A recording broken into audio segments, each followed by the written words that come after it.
Hi.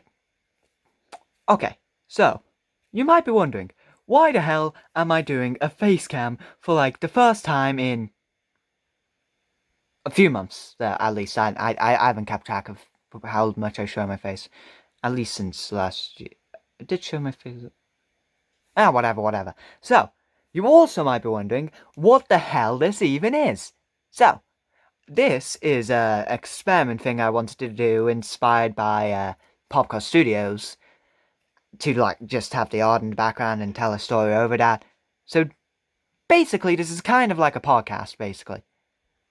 But I just want to say, added thing, I was supposed to get this done for 180 subscribers. And now it's like 2 months later or so, and I've got 190. So, lesson learned, I'm a big procrastinator. Anyways, I hope you enjoy the video.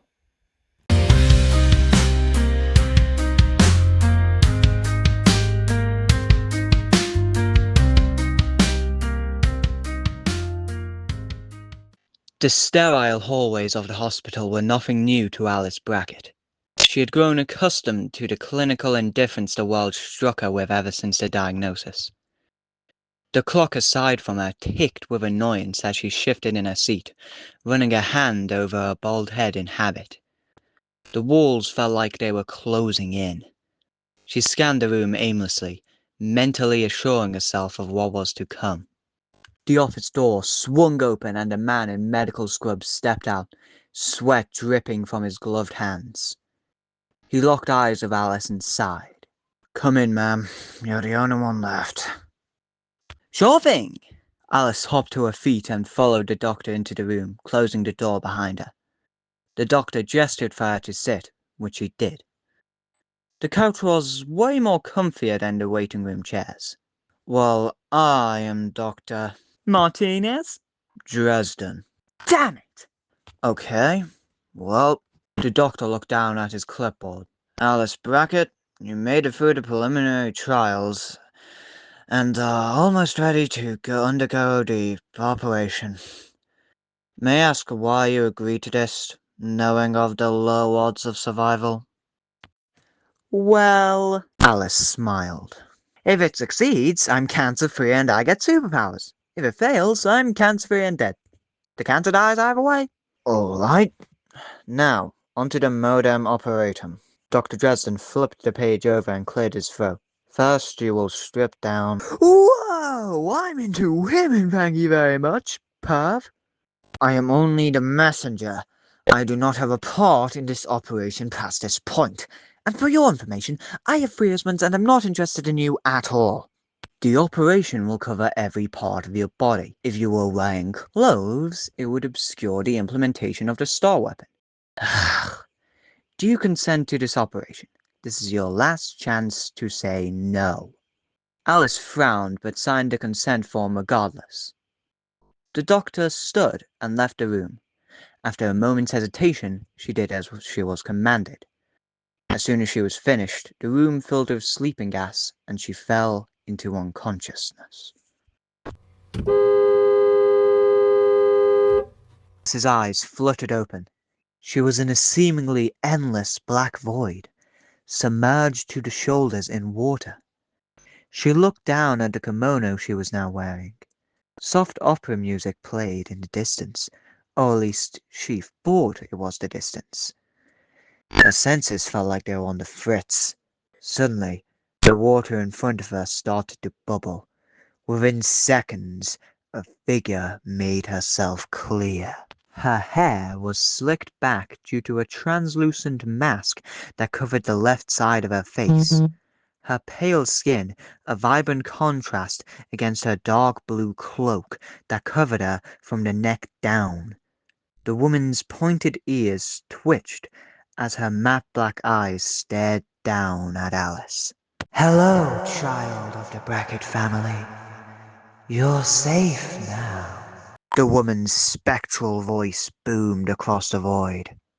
"Who are you?" Alice managed, her whole body stinging as she did.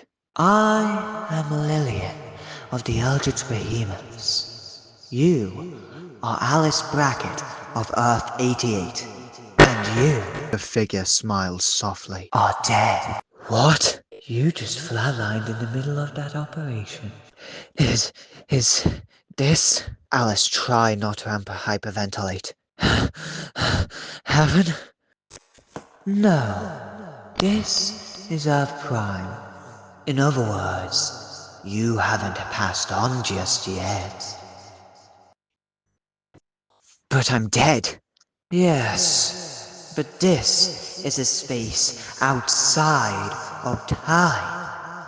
I brought you here to help you. The figure tilted her head slightly, yellow pupils now visible. Alice raised an eyebrow, growling down the pain as she did. How so? I want to make a deal. If you accept, I shall grant you the happiest timeline possible.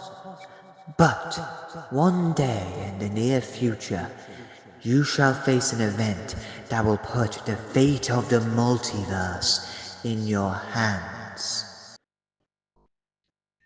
And if I don't? You die for real this time. The woman outstretched her hand, a faint yellow glow emanating from it. Do we have a deal, Alice?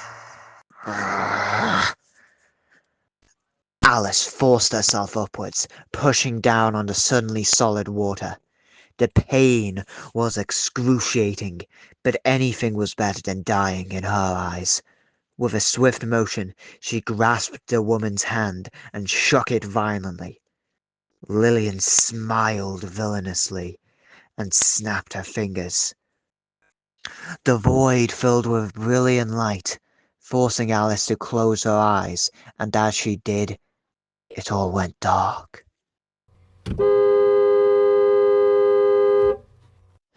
Ma'am! A voice shouted through the darkness. Alice jolted to her feet, fists balled. Who? What? Why? Alice exclaimed automatically. The doctor standing on the other side of the hospital bed laughed. Alice raised an eyebrow. Huh?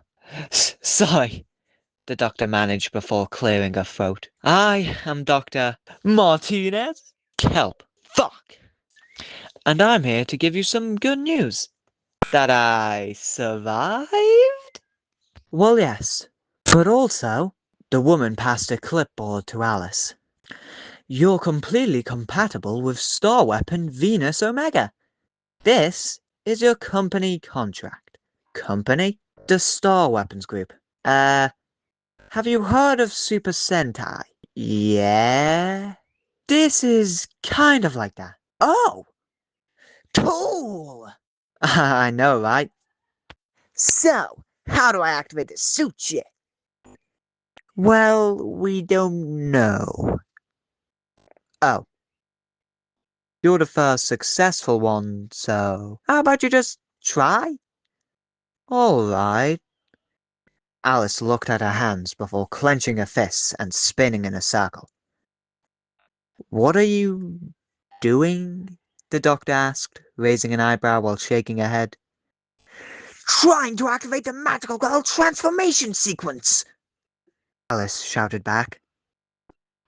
Why? Because I'm a pretty princess! Just stop. The doctor grabbed Alice's arm, forcing her to freeze in place.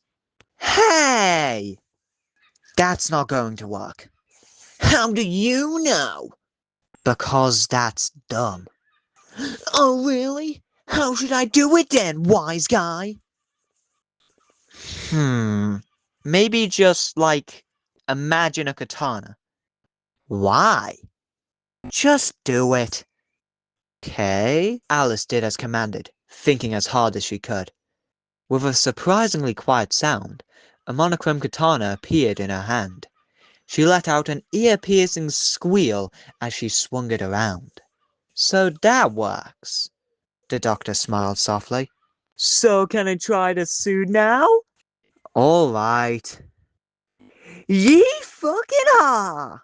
Alice thought about summoning the suit, barely avoiding all the thoughts of magical girl or Super Sentai transformation sequences. With a crackle of smoke and a puff of thunder, a suit formed around her body. One layer of skin-tight black leather from her neck down, a second layer of invisible energy, solid white gauntlets, boots, and chest piece, a smooth helmet that covered her whole face, made of strong one-way glass, and finally, a cape made of dark smoke. Before Alice could cheer in excitement, sirens blared throughout the building. A short man ran into the room in a panic. You're the new girl, right? Yeah? Your first mission is here, come on! Alice blinked in confusion, but followed him anyway. Alice sat in the helicopter silently, listening to the wind rush by as they neared the harbour. Suddenly, a voice cracked over the intercom. All right, engine bracket, time to jump! As if on cue, the helicopter door next to Alice swung open, almost pulling her whole body into the wind. What? She screeched back. Just jump, you'll know what to do. Instincts. Before Alice could react, a guard she had forgotten was there pushed her out of the helicopter. The updraft hit her like a truck. Fuck this, Alice muttered, although she couldn't hear her own voice. She summoned the suit instantly and braced for impact. As she neared the ground, she saw a distant lone silhouette. Her target, clearly. She moved her gaze to the ground and smirked. Bang! She crashed into the ground. The figure turned to look at her as she rose to her feet, unharmed. Stand down, villain! Alice spat out, pointing the black katana at the figure. The man resembled an orc, except he wore a full pirate outfit, his sleeves way too long. I see the government sent their best, the figure muttered sarcastically. Nice to meet you too. The name is... Alice blanked. She completely forgot to think of a codename. Before she could think of one, she spat out, Princess Badass! The figure laughed. That's dumb, he chuckled out. I'm Gruffus, by the way, and you are dead! Gruffus thrust out his hand and a cutlass appeared in it from thin air. Before Alice could react, Gruffus slammed his weapon down at the AC unit beneath him, covering it in a pink energy. Alice stared in confusion as Gruffus raised his blade and shouted, Override! Click, clack, a cacophony of noises rang out as the AC unit morphed and growled. Alice gasped as the noises faded. What was once a simple machine now resembled a samurai with large fans floating above its shoulders. Gruffus smirked and started to run away. Hey! Alice shouted as she tried to chase him. But the air-conditioning samurai thrust out its hand, and a powerful gust pushed her back. Alice growled and turned her attention to the weird enemy in front of her. Wind, wind, wind, round, round, round! It shouted in a voice reminiscent of a wrestling announcer. Alice burst forward, blade at the ready, but the figure repeated its prior action. Alice growled deeper. What the hell are you? Alice shouted back. Before she could attempt another fruitless attack, Gruffus appeared from thin air and punched her in the gut, sending her flying across the harbour. Luckily for her, the suit seemed to account for this and landed her upright. She blinked in surprise, but regained composure quickly.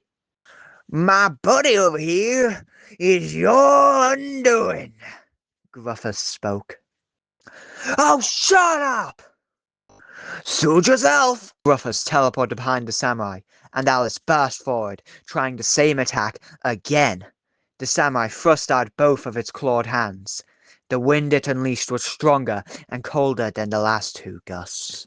Alice landed atop a shipping crate. The floor where she once stood was now frozen over completely.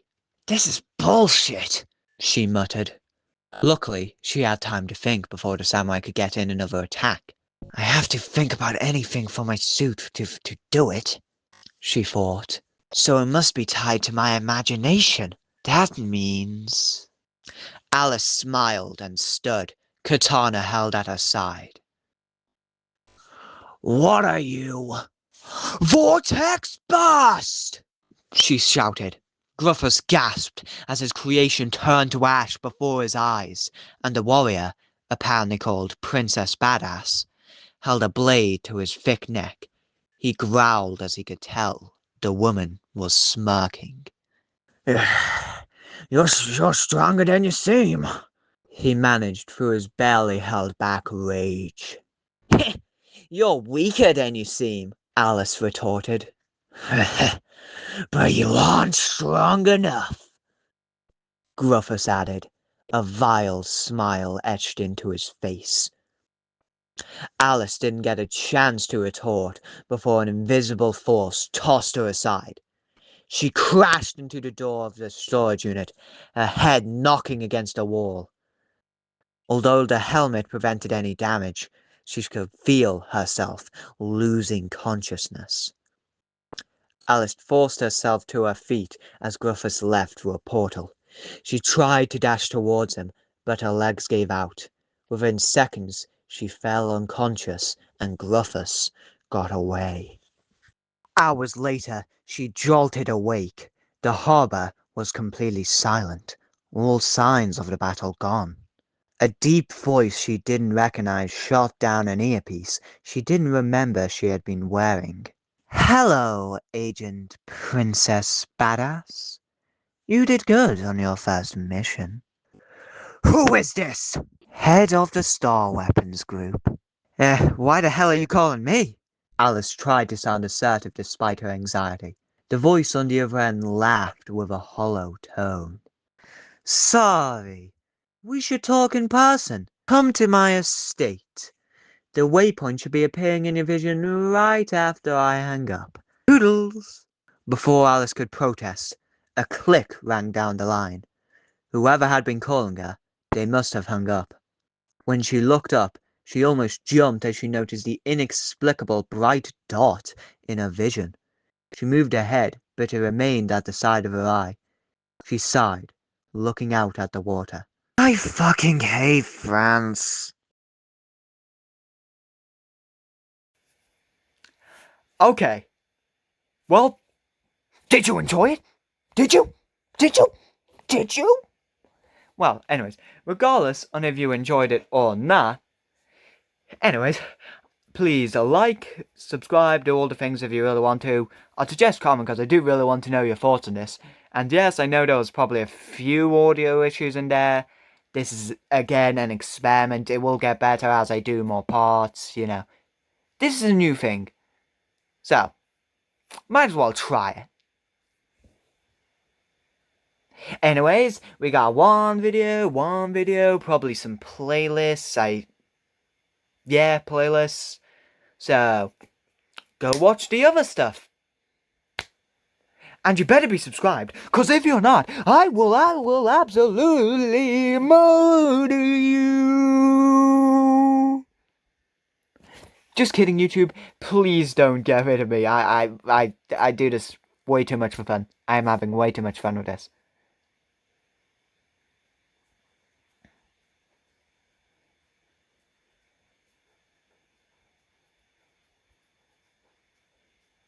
And yes, the main character of the series is a lesbian. Get with the times.